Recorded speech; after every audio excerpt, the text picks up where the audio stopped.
നാദിഷ്കയ്ക്ക് തോന്നിയ first love? അതിനെ വീട്ടിൽ കൊണ്ട് നിർത്തിയിട്ടുണ്ട്. ആണോ? ഫസ്റ്റ് ലവ് ആണോ അത്? ഫസ്റ്റ് ലവ് എന്ന് പറഞ്ഞു കഴിഞ്ഞാൽ ഞാൻ അങ്ങോട്ട് ഓക്കെ ആണെന്ന് പറഞ്ഞിട്ട് എന്റെ അടുത്ത് തിരിച്ചു പറഞ്ഞത് അവള് മാത്രമേ ഉള്ളൂ ഓക്കെ ആണെന്ന്. വേറെ ആരും പറഞ്ഞില്ല? വേറെ ആരും പറഞ്ഞില്ല. ആരും മൈൻഡ് ചെയ്തില്ല? ആരും മൈൻഡ് ചെയ്തില്ല. അതിനിപ്പോ വീട്ടില് ഇരിപ്പുണ്ട്. അതിടക്ക് പറയാറുണ്ട് വേണ്ടായിരുന്നു പുള്ളി വേണ്ടായിരുന്നു ഇടയ്ക്കിടക്ക് പറയാറുണ്ട്. വേറെ വിശേഷങ്ങൾ എന്തൊക്കെയാണ്? ഇപ്പൊ കുറച്ചായിട്ടൊരു ബ്രേക്ക് എടുത്തായിരുന്നില്ല ഒരു ഫിലിം കഴിഞ്ഞതിന് ശേഷം? ബ്രേക്ക് ഒന്നും ഇല്ലായിരുന്നു. അതായത് ഇതിനിടയിൽ കോവിഡ് സമയത്ത് 2 സിനിമ OTT-യിൽ വന്നിരുന്നു. അത് ആ സമയത്ത് OTT റിലീസാ പറ്റുള്ളായിരുന്നു, സാധ്യമാണ്. പിന്നെ നമുക്ക് കാശം കിട്ടുന്നത് OTT നിന്നായിരുന്നു. അത് കേശു വീടിൻ്റെ നാഥനും പിന്നെ ഈശോയായിരുന്നു.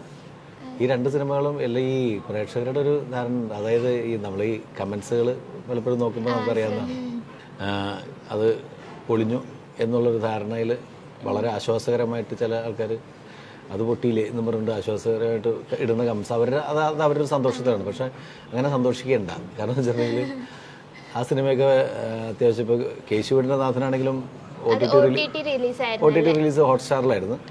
ഏഷ്യാനെറ്റാണ് അതിൻ്റെ.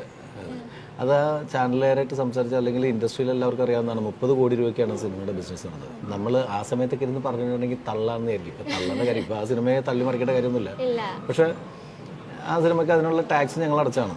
30 കോടി രൂപ പടത്തിന് കിട്ടിയ ഇതാണ്. പിന്നെ ഈശോ ആണെങ്കിൽ വെറും 4.5 കോടി രൂപയുടെ പ്രൊഡക്ഷൻ കോസ്റ്റുള്ളൂ നോക്കി. അത് തന്നെ നമ്മൾ OTT സോണിയിൽ പോയത് 10 കോടി രൂപയ്ക്കാണ്. അപ്പോൾ ഇവര് അങ്ങനെ ഈ നമ്മുടെ പടം പൊട്ടിയെന്ന് പറഞ്ഞുകൊണ്ട് സന്തോഷിക്കണ്ട. അതല്ല, ലാഭമാണ് പ്രൊഡ്യൂസർക്ക്. ലാഭമായിരുന്നു ഇതുവരെ ചെയ്ത എല്ലാ സിനിമകളും. അതിൽ പ്രൊഡ്യൂസർക്ക് ഒരു അല്പം ലാഭം കുറവ് കിട്ടിയത് എല്ലാം.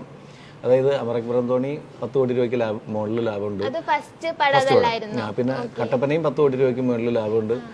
ഈ മറ്റേ മേരാന ഷാജി എന്ന് പറയുന്ന സിനിമ മാത്രമാണ് ഒരു 3.60. അതായത് രാകേഷ് ഏട്ടൻ പറഞ്ഞേക്കുന്ന സംഭവമാണ്. രാകേഷ് ഏട്ടൻ 3-3.5 രൂപ കിട്ടിയിരിക്കുന്ന ലാഭം കിട്ടിയിരിക്കുന്ന. അപ്പം ഈ അമറക് ബരന്തോണി എന്ന് പറയുന്നത് ഫസ്റ്റ് സിനിമ ആയിരുന്നു നാദിഷ്കന്റെ.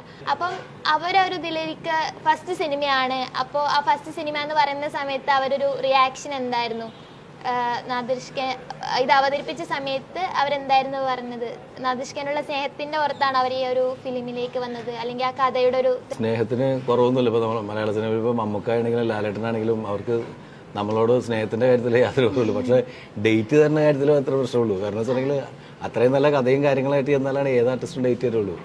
കാരണം അവനവൻ്റെ നിലനിൽപ്പ് അവന് നോക്കുന്ന സമയമാണ് സിനിമയിൽ. ഇപ്പോൾ നല്ല കഥയാണെങ്കിൽ തരും.